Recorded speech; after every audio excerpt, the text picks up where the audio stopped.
ये पांचों जो एंटीबॉडी के सब क्लास हैं, इन पांचों में क्या अंतर है? एक अंतर तो ये है, सबसे मेन अंतर जो है वो ये है कि इसका हैवी चेन अलग अलग है सबका। लाइट चेन एक जैसा है, ठीक है, लाइट चेन जो है एक जैसा है। लाइट चेन में variable region and constant region, VLCL VLCL VLCL, light chain एक जैसा है। लेकिन हैवी चेन जो है उसका कांस्टेंट रीजन जो है 5 तरह के हैं। कांस्टेंट रीजन 5 तरह के हैं। एक कांस्टेंट रीजन का जो कांस्टेंट रीजन 5 तरह के हैं, ये पांचों तरह के जीन भी हैं, DNA लेवल पर भी और प्रोटीन लेवल पर भी। तो एक वेराइटी है जो कि सी गामा, यहां दिख रहा है आपको photo, is it clear to you? Yes sir. C gamma, ये भी Yes, आप sir. समझते हो, आपके सिलेबस में है। एंटीबॉडी स्ट्रक्चर जब कवर करेंगे तो उसमें जल्दी होगा, यहां समझ लो। C gamma, C stands for constant region. Okay, ये कांस्टेंट रीजन जो है गामा वेराइटी का है। और 1 stands for the domain.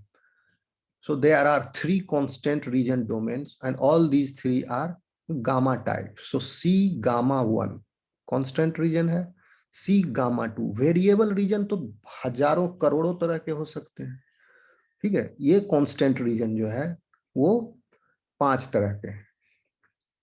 C gamma 1 ये भी एक ही तरह का है, C gamma है, C gamma C gamma, लेकिन पहला C gamma है, दूसरा C gamma है, तीसरा C gamma। और पहला सी गामा दूसरा सी गामा इज अटैच्ड, पहला C gamma is attached to दूसरा C gamma by this is a hinge region, ठीक है। This hinge region is proline rich, proline is an amino acid, this is proline rich. तो ये IgG का structure है। और फिर हम अभी और डिटेल में जाएंगे एक एंटीबॉडी, पहले पांचों का डिफरेंस समझिए। फिर सेकेंड इज IgD, इसमें डेल्टा है, G IgG, G stands for gamma, इसमें गामा है कांस्टेंट रीजन। C गामा 1 ये गामा का ग्रीक साइन है। IgD, IgD में भी लाइट चेन तो सेम है, VLCL। लाइट चेन भी 2 तरह के होते हैं, हम आगे बताएंगे आपको, ठीक है। एक है कप्पा एंड एक है लैम्डा वेराइटी, और दोनों का अलग अलग जीन है इन डिफरेंट क्रोमोसोम्स। पहले आप हैवी चेन पर फोकस कर रहे हैं अभी। तो हैवी चेन में इसमें क्या वेराइटी है, C delta 1 delta, so it is called as IgD। C delta 2 C delta 3, इसमें भी हिंज रीजन है, दिख रहा है ये भी प्रोलीन रिच है। तो ये दोनों में डिफरेंस क्या हुआ, इसका constant region is delta type, इसका constant region is gamma type IgG का। एंड IgE को बाद में आएंगे, फिर अच्छा ठीक है, IgE को भी समझ लेते। सेम बात है, इसमें जो कांस्टेंट रीजन है वो इप्सिलोन टाइप है, इसीलिए IgE नाम रखा गया। इसमें कांस्टेंट रीजन हमें 3 डोमेन है, इसी को कहते हैं CH1 CH2 CH3। तो यहाँ डिफ्रेंशिएट करने के लिए डिफरेंट फिगर से, this is C delta type 1 CH1 domain, C delta 2 type 2 CH2 domain, ये हो गया CH2 डोमेन। इसमें हो गया ये भी CH1 domain, CH2 domain, CH3 domain and CH4 domain. इसमें 4 डोमेन है, यानी constant region of the epsilon region is 4 times repeated here, 4 domains, CH1 CH2 CH3 CH4, but hinge region is not present here. Proline rich hinge region is absent. This is epsilon type IgE. Fourth one is IgA, which is a dimer, and in this you will find hinge region. So 3 में hinge region है, IgG, IgD and IgA. IgM और IgE में hinge region नहीं है इन दोनों में, ठीक। तो IgA डाइमर है, देखिए this is dimer, 2 antibodies are joined together by J chain. ठीक है, ये डायमेरिक और पेंटामेरिक दोनों में एक एक्स्ट्रा चेन है J चेन। ये भी पेप्टाइड है शॉर्ट और J चेन, क्योंकि दोनों डायमर को जोड़ता है ये J चेन। और ये पेंटामेरिक है, साइक्लिक है इस तरह से, तो इसको स्टेबलाइज करने के लिए पकड़े हुए हैं पिन से। ओके, इसमें भी IgA में देयर आर 3 डोमेन, जिसमें हिंज रीजन है उसमें याद रखो कि 3 CH2 डोमेन है। तो इसमें हिंज रीजन है, यहाँ भी CH1 सॉरी यहाँ C अल्फा 1, IgA में अल्फा टाइप है, alpha corresponds to A, C alpha 1, C alpha 2, C alpha 3 heavy chain में। और IgM पेंटामर, इसमें देखिए हिंज रीजन नहीं है, तो C mu1, M stands for mu, constant region mu, C mu1, C mu2, C mu3, C mu4, और आगे variable region. Variable region एक ही है, वेरिएबल डोमेन, और कांस्टेंट रीजन का डोमेन 4 है। और सब ये पेंटामेरिक है, सब ये पांचों जो मियर्स हैं वो सब एक जैसे हैं। ओके, तो ये 5 डिफरेंट क्लासेस ऑफ एंटीबॉडीज है। समझ में आया आपको? तो आप देखिए कि Yes, sir. पेंटामेरिक एंटीबॉडी जो है वो एंटीजन के साथ कितना इफेक्टिवली बाइंड कर सकता है। ये कितने एंटीजन को रिकॉग्नाइज कर लेगा, 1 2 3 4 5, और डायमर जो है 2 को करेगा। वेरिएबल रीजन है, यहाँ पर एक एंटीजन बनेगा, बैठेगा, यहाँ एक एंटीजन बैठेगा, और ये सब एक एक है।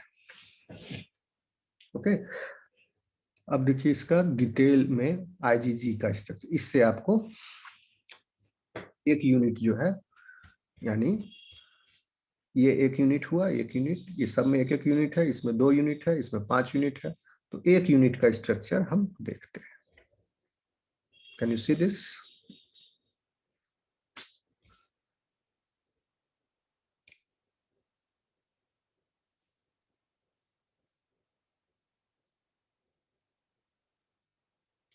कहाँ चला गया? Yes,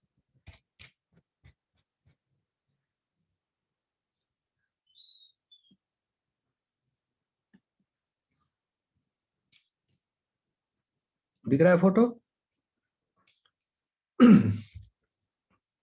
See, point to be noted here is that both of these heavy chain in an antibody unit, there are 2 heavy chains and 2 light chains present. This is light chain, this is light chain, and there are 2 heavy chains. Both of these heavy chains are identical. इन दोनों में difference नहीं है, जैसे chromosome में sister chromatid है, difference नहीं है, ये भी हैवी चेन के बीच में डिफरेंस नहीं है। एंड लाइट चेन जो है दोनों, इस दोनों में भी डिफरेंस नहीं है, दे आर आइडेंटिकल। ओके, ये पूरा मतलब इसका variable region is identical to this variable region. Light chain का variable region is identical to another light chain's variable region. So the antibody is composed of a variable region and a constant region. See, this is a variable region. Below this line is the constant region. कल पूछा था आपने सवाल कि sir FC portion क्या है, थोड़ा सा मैंने उसमें बता दिया था कि यहाँ है FC portion is this.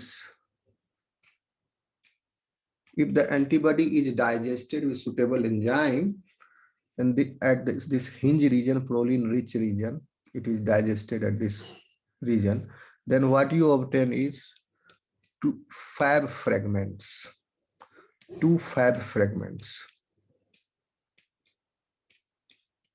and 1 FC fragment. 2 Fab fragment यानी ये एक फ्रेगमेंट ऑब्टेन होगा और एक ये फ्रेगमेंट ऑब्टेन होता है। Fab stands for this is the fragment of this antibody which can bind with the antigen. तो ये 5 फ्रेगमेंट में वेरिएबल रीजन है, यहीं पर एपिटोप बाइंड करेगा तो it can bind. And FC region is the fragment that corresponds to constant region. तो ये पूरा थोड़ा सा कांस्टेंट रीजन इसमें भी है, फैब में भी। ये हिस्टोरिकल टर्म्स है, पहले दिए जाते थे, FB FC। ओके, क्लियर है? FC किसको बोल रहे हैं? FC इज दिस, नीचे हिंज रीजन के नीचे, हिंज रीजन के ऊपर फैब। अब देखिए लाइट चेन जो है, अब ये सब हम बोल रहे हैं कांस्टेंट रीजन के रेफरेंस में, वेरिएबल रीजन को भी आप साइड कीजिए। कांस्टेंट रीजन के रेफरेंस में there are 2 types of constant region genes, 2 types of heavy light chain. एक है कप्पा और दूसरा है lambda. Kappa and lambda type of constant regions. और हैवी चेन में 5 वैरायटी है। पांचों देखे अभी आप लोग, देखे ना ये पांचों? Gamma type constant region, delta type, epsilon type. क्या आवाज नहीं आ रही, क्या बोल रहे हो? ये कप्पा और लैम्डा जो है लाइट चेन का, इसका कुछ परसेंटेज तो होगा ना कि ये कितना है, ये कितना है?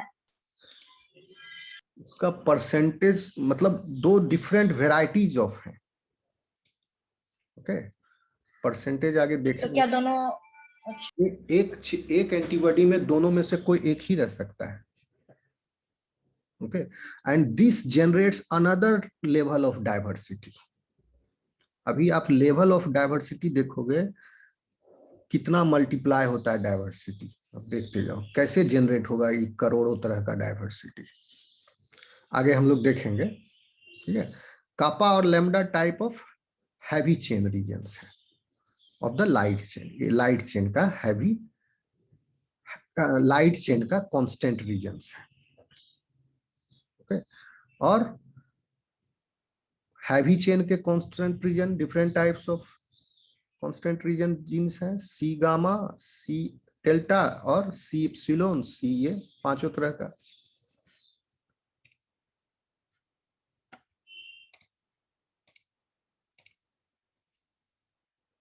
वन सेकंड, ठीक है। तो एट ए टाइम इन दोनों में से कोई एक ही होगा, और इसमें भी क्लास स्विचिंग आगे पढ़ाएंगे आपको बी सेल एक्टिवेशन में, और सोमैटिक हाइपर म्यूटेशन, ये भी जरूरी है इसको समझना, तो फिर कंसेप्ट और क्लियर होगा। तो कैसे क्लास स्विचिंग होता है एक एंटीबॉडी का दूसरे एंटीबॉडी क्लास में। ओके, तो आगे देखेंगे हम लोग। और फिर इसका स्ट्रक्चर समझिए कि ये अमाइनो टर्मिनस है, दिस इज कार्बोक्सी टर्मिनस। यहाँ लाइट चेन का अमाइनो टर्म, इस लाइट चेन इज रफली around 214 amino acid long, heavy chain is रफली अराउंड 446 अमाइनो एसिड लॉन्ग। ठीक है, चलिए, this is the antibody structure basic. Now coming to the, अभी भी हम लोग शुरुआत ही किए हैं पढ़ना।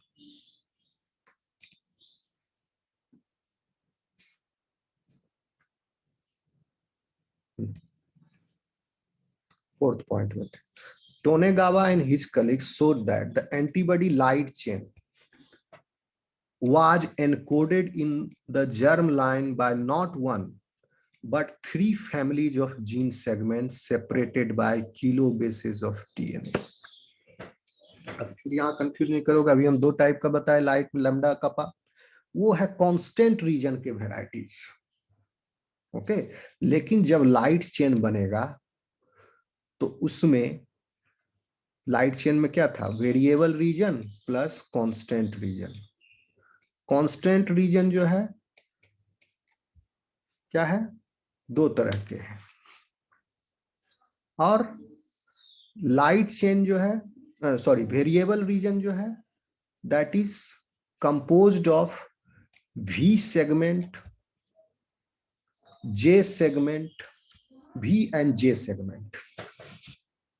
समझ में कैसे वेरिएबल रीजन इन जीन, ये डीएनए है 5 प्राइम एंड है 3 प्राइम एंड है.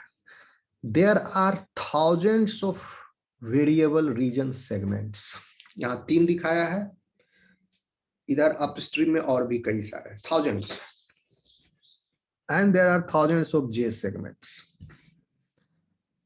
और एक लाइट चेन बनने में, variable region and corresponding region बनने में, इस बहुत सारे थाउजेंड्स ऑफ वी रीजन्स में से कोई एक ज्वाइन करेगा, और कोई एक जे रीजन ज्वाइन किया और एक सी रीजन ज्वाइन किया. ठीक है, सी रीजन जितना भी तरह का है, लैम्डा कपा, एक सी रीजन ज्वाइन किया, VJC. Now this is the gene which will transcribed into light chain. Okay, light chain messenger RNA. See, the antibody light chain gene encodes 3 families of DNA segments: V, J, and C. During B cell development, one V segment and one J segment, which encode contiguous part of the light chain variable region. Light chain का variable region का continuous part है V and J. ये V and J segment से variable region of the right chain arise हुआ है. Join together with C constant region to form gene for the antibody light chain. अब ये VJC जो है पूरा जीन बन गया लाइट चेन का. This gene rearrangement occurs in the DNA prior to gene transcription of the messenger RNA. ठीक है, यानी अब ये VJC ज्वाइन किया, इसके बाद ट्रांसक्रिप्शन होगा. ओके, ये बेसिक है, ये समझ लो, ये बेसिक प्लान पर चल रहा है. अभी चल गया आपको और कंफ्यूजन होगा. कोरस्पॉन्डिंग सी चेन भी 4 तरह के होते हैं. लेकिन अभी पहले आप ये समझो. ठीक है, ये समझ गए. V रीजन बहुत सारे हैं, जे रीजन बहुत सारे हैं, कांस्टेंट रीजन कुछ हैं, और बहुत सारे V रीजन में से एक भी आया, बहुत सारे जे रीजन में से एक जे आया, कुछ C रीजन में से एक C आए, और तीनों मिल करके एक जीन बनाया. And this gene will be transcribed into messenger RNA, then messenger RNA will be into protein of the light chain. इतना क्लियर है? आगे बढ़े, कुछ पूछना है?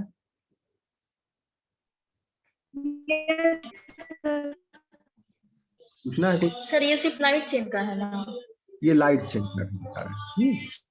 टोनेगावा जो है डिस्कवर किया था लाइट पहले. ओके, लाइट चेन का क्या कंपोजिशन है, कैसे बन रहा है. ठीक है, चलो. ये कह रहा है so that the antibody light chain was encoded in the germ line. यानी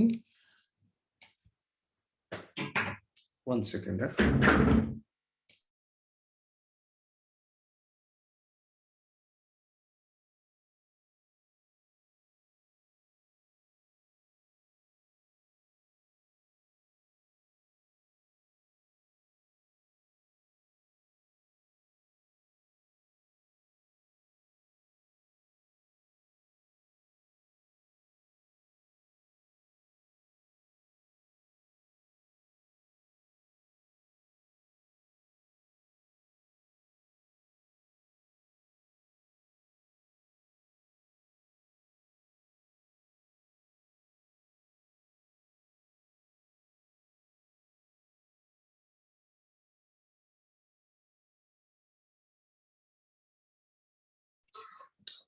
हेलो. Yes sir. हाँ, जर्म लाइन का मतलब हुआ, जर्म लाइन का मतलब ये हुआ कि इसके ओरिजिनल जीन जो है. ठीक है, क्योंकि बाद में क्या होगा, बी सेल एक्टिवेशन में उसका रीअरेंजमेंट हो जाएगा। तो बी सेल जो मैच्योर बी सेल है उसके जीन से अगर हम निकालें, न्यूक्लियस से अगर निकालें लाइट चेन का जीन, तो एक जीन मिलेगा सिर्फ VJC, ये कंबाइंड हुआ अरेंज्ड हुआ। लेकिन जर्म लाइन में यानी उस एनिमल के स्पर्म में या एग में जो न्यूक्लियर DNA है उसमें पूरा मिलेगा। ये सारे रीजन ऑफ वेरिएबल जीन, सारे रीजन ऑफ JC सब तरह के मिलेंगे। सिर्फ बी सेल और टी सेल में, अभी बी सेल का बात करो, टी सेल में दूसरा तरह का रिसेप्टर होता है, ठीक है। बी सेल में जो है ये जीन रीअरेंजमेंट हो गया और एक्स्ट्रा VJC सब निकल गया, एक तरह का उसमें है जीन। और डिफरेंट बी में, दूसरे बी में फिर दूसरे तरह का VJC है, तीसरे तरह का VJC है, सब अलग अलग बी सेल्स में। तो हिमेटोपोएटिक स्टेम सेल में भी इस तरह का अरेंजमेंट है जीन का, ओरिजिनल वाला जर्म लाइन के जैसा। ओके, हिमेटोपोएटिक स्टेम सेल में तो HSC में अभी नहीं हुआ है जीन अरेंजमेंट, आगे चल के होगा। ओके, और बॉडी में जितने भी सेल्स हैं apart from B and T cells, ठीक है, उस सारे सेल्स में भी, चाहे स्किन का सेल हो उसमें भी कैसा है, ये है जीन का ओरिजिनल जो था जर्म लाइन में वैसा है, बट ये साइलेंस्ड है। वहां पर स्किन डिफरेंशिएटेड सेल है, उसमें साइलेंस्ड है। और जो सेल इम्यून सिस्टम में पार्ट लेंगे, बी सेल जैसे टी सेल, वहां पर ये जीन साइलेंस नहीं है और जीन रीअरेंजमेंट हो गया बी सेल में, क्योंकि मैच्योर कहलाया, उसमें जीन रीअरेंजमेंट हो चुके हैं। समझ में आई बात? आगे बढ़े। Yes sir. देखिए क्या लिखा है, the antibody light chain was encoded in the germ line by not one but 3 families of gene segments separated by kilo bases of DNA। और ये सब जीन सेगमेंट जो है किलो बेसेस ऑफ DNA से सेपरेटेड है। यानी एक segment ये हो गया, एक फैमिली ये हो गया, V रीजन का फैमिली एंड J रीजन का फैमिली एंड C रीजन के फैमिली। V फैमिली और J फैमिली के बीच में डिस्टेंस कितना है, 23 किलो बेस पेयर। ये नहीं, ये बहुत दूर है, ये 20,000 बेस पेयर हो गया ये, और ये 2500, तो इतनी दूरी पर है ये। और फिर भी जो है अगल बगल है यहाँ पर, उसके बाद upstream. The germline DNA is the genetic information encoded in the sperm and egg which can be passed into the future। ये germline का definition है, तो जानते ही हो आप। Their work demonstrated, किसका, Togenawa and his colleagues, their work demonstrated that 2 DNA segments, one from each family, are co-joined 2 DNA segments, यानी one from each family, एक DNA segment V से, V family से, एक DNA segment J family से, are co-joined only in B lymphocytes to create the mature form of the light chain variable region of the immunoglobulin Ig gene। Okay, so एक फैमिली, इस भी family से एक segment आया, एक भी सेगमेंट, जे फैमिली से एक जे सेगमेंट आया, दोनों को ज्वाइंट हुआ VJ, और ये बी लिम्फोसाइट्स में हो रहा है टू क्रिएट दिस VJ जो है ये क्रिएट हुआ, and this is the mature form of the light chain variable region VJ of the IgG gene.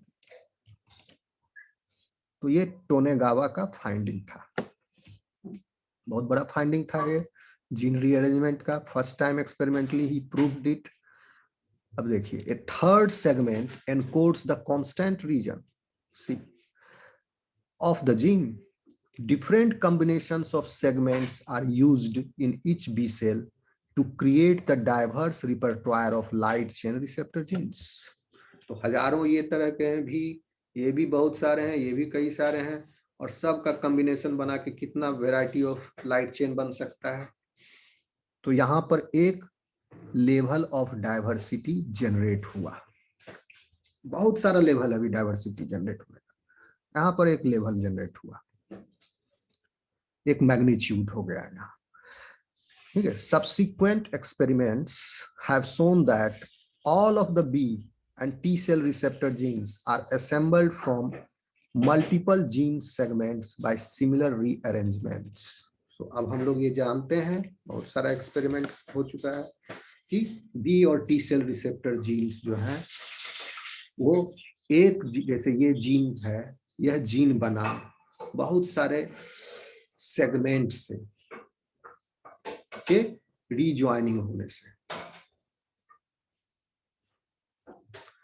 Subsequent experiments have shown that B cell and T cell receptor genes are assembled from multiple gene segments by similar rearrangements. Clear है? आगे बढ़ें।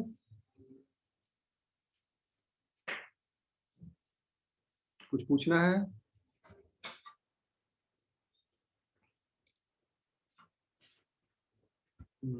आगे बढ़िए sir.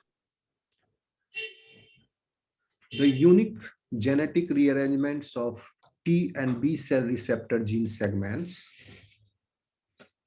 and the mechanisms by which they are rearranged and expressed, and only those mechanisms that shape receptor repertoire of mouse and human naive B T cells which have not yet been exposed to antigen will be discussed. तो ये लिखा है हम इस note में, ये discuss करने वाले हैं कि कैसे ये यूनिक जेनेटिक अरेंजमेंट हो रहा है टी सेल में भी और बी सेल में भी, रिसेप्टर जीन सेगमेंट का, और मैकेनिज्म जिसके द्वारा ये जीन सेगमेंट रीअरेंज हो रहे हैं और एक्सप्रेस हो रहे हैं, ठीक है। और हम ये सारे मैकेनिज्म सिर्फ ह्यूमन और माइस के संदर्भ में देखेंगे, that shape the receptor repertoires of mouse and human naive B and T cells. तो जितना भी मैकेनिज्म का चर्चा कर रहे हैं ये सब माइस पर हुआ है और ह्यूमन पर हुआ है, या तो ह्यूमन या तो माइस, एंड माइस और ह्यूमन दोनों मैमल्स हैं, ठीक है। तो we have similar mechanisms which have not yet been exposed to antigen will be discussed. अभी तक एंटीजन से ये जीन रीअरेंजमेंट जो है एंटीजन एक्सपोजर से पहले हुआ है, ये मैच्योर बी सेल बन गया तब तक ये हो चुका है। मैच्योर बी सेल का जब एंटीजन से एनकाउंटर होगा टी सेल के प्रेजेंस में, then that will be activated, और जब एक्टिवेट होगा तो वहां पर फिर हम बताएंगे सोमैटिक हाइपरम्यूटेशन क्लास स्विचिंग के द्वारा फिर और डाइवर्सिटी का लेवल हो जाता है, बढ़ जाता है। ओके, सो द ये पढ़ लिए। Additional layers of diversity are generated in B cells following antigen exposure, and those will be addressed in B cell activation. B cell activation इसके बाद पढ़ेंगे। These powerful mechanisms include the generation of antibodies of different heavy chain classes, each capable of mediating a discrete set of effector. अब यहाँ heavy chain का जिक्र कर रहा है, अभी तो हम light chain पर heavy chain। These powerful mechanisms यानी जेनेटिक रीअरेंजमेंट का मैकेनिज्म जो है ये इंक्लूड करता है the generation of antibodies of different heavy chain classes also. Heavy chain का जो अलग अलग क्लास है उसमें भी जीन अरेंजमेंट होकर के वो प्रोटीन बन रहा है। ईच केपेबल हो, ये हैवी चेन क्लासेस जो है वो जो है each capable of mediating A discrete set of effector functions. दो फंक्शन अलग अलग है, IgA, IgG, IgE, IgM, IgD, as well as the creation of modified antigen binding regions by somatic hypermutations. Antigen binding region भी modify होता है somatic हाइपरम्यूटेशन से।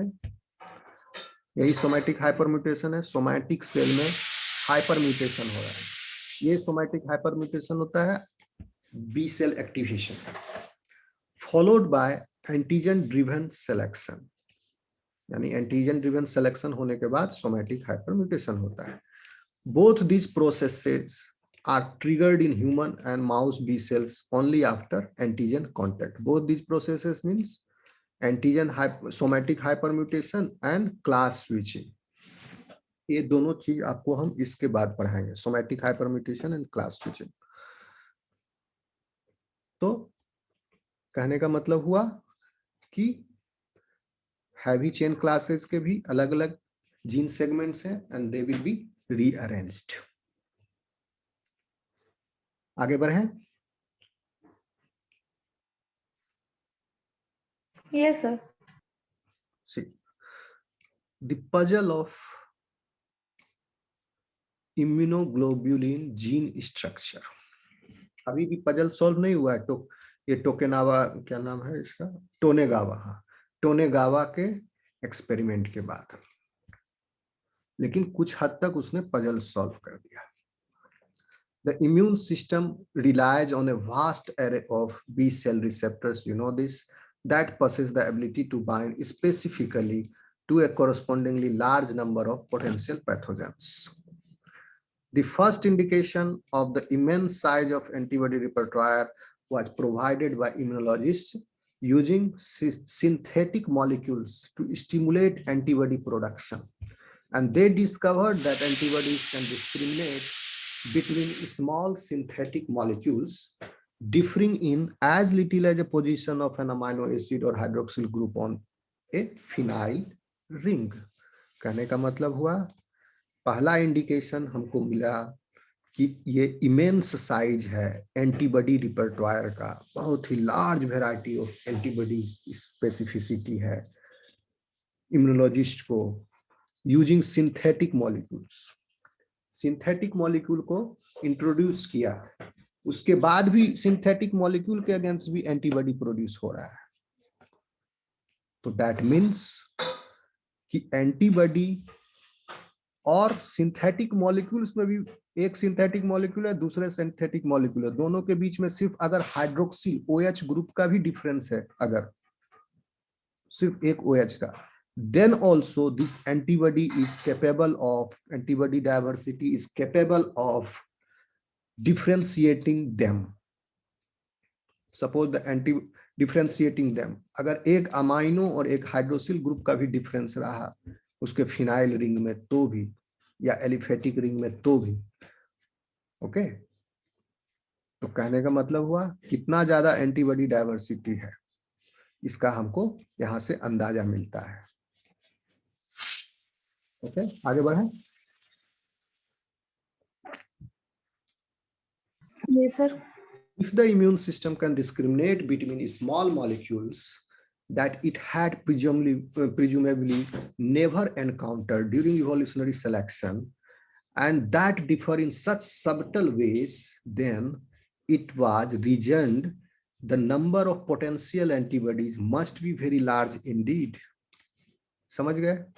कोई समझाने की जरूरत नहीं है. यानी इफ अगर इम्यून सिस्टम जो है पहचान कर लेता है स्मॉल मॉलिक्यूल्स का भी, जो OH या हाइड्रोक्सिल या कोई एक इतना भी थोड़ा सा ही डिफरेंस हो, क्योंकि ये बड़ा मॉलिक्यूल है, उसमें एक OH का डिफरेंस इस छोटा सबटल चेंज है, तो इस चेंज को भी पहचान लेता है. दैट मीन्स, और ऐसा चेंज जो कि never encountered during evolutionary selection, कोई सिंथेटिक मॉलिक्यूल भी है अगर, उसकी भी पहचान कर लेता है, जो कभी अपीयर नहीं हुआ था लाइफ हिस्ट्री में, मतलब इवोल्यूशनरी किसी एनिमल के पास नहीं, ऑर्गेनिज्म में नहीं है, नेचुरली अकरिंग नहीं है, तो भी that molecule can be identified and that, और वो भी अगर थोड़ा सा डिफर किया तो भी, एंड दैट, इसलिए यह रीजन लगाया गया कि number of potential antibodies must be very large Indeed. Okay, आगे बढ़े.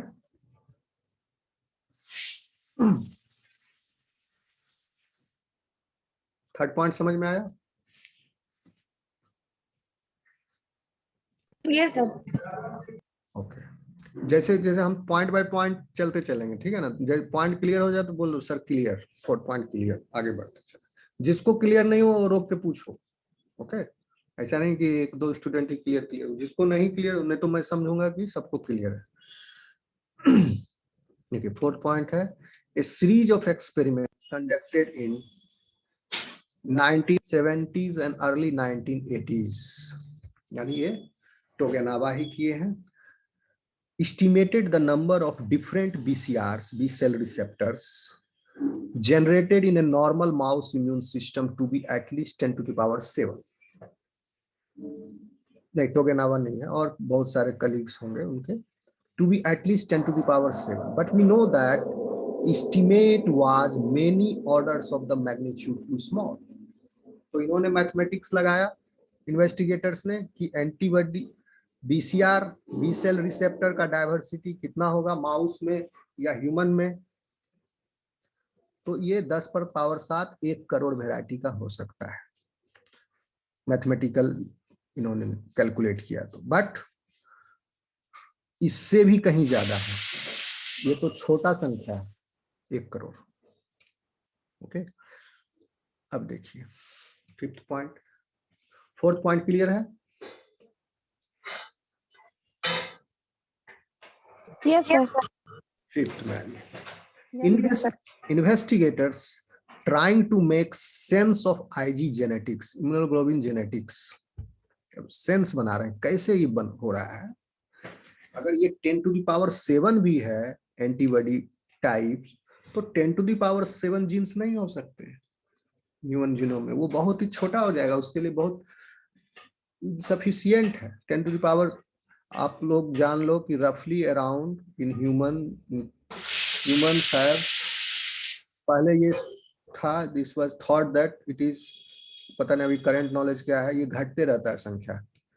पहले 40,000 जीन माना जाता था कि है इन न्यूक्लियस, अभी माना जाता है कि it is fewer than 25,000 only.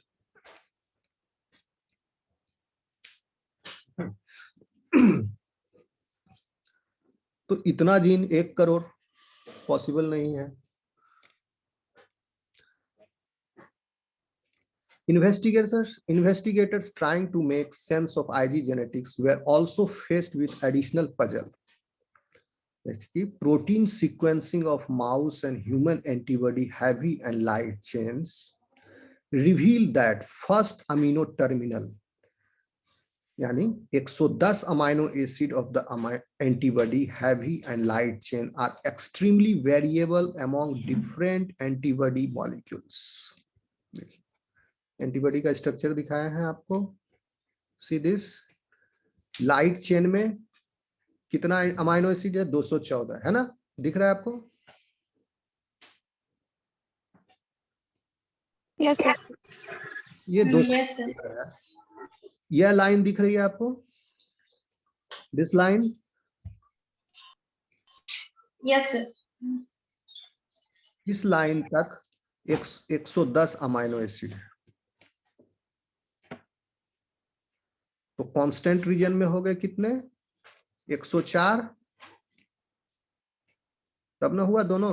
Yes, sir. 214। ये 110 अमाइनो एसिड तक ये वेरिएबल रीजन है। हैवी चेन में भी लगभग इतना ही रहता है, थोड़ा बहुत आगे पीछे है, लेकिन 100 के आसपास ही है। इसमें आगे चर्चा करेंगे तो उसका भी नंबर आएगा। 110 अमाइनो एसिड है। कहां से? अमीनो टर्मिनस से 110 अमाइनो एसिड तक वेरिएबल रीजन है लाइट चेन में, इसमें भी इसमें भी, दोनों में। ओके, कहाँ थे? नहीं, यहाँ नहीं थे। ये पॉइंट समझ में आया?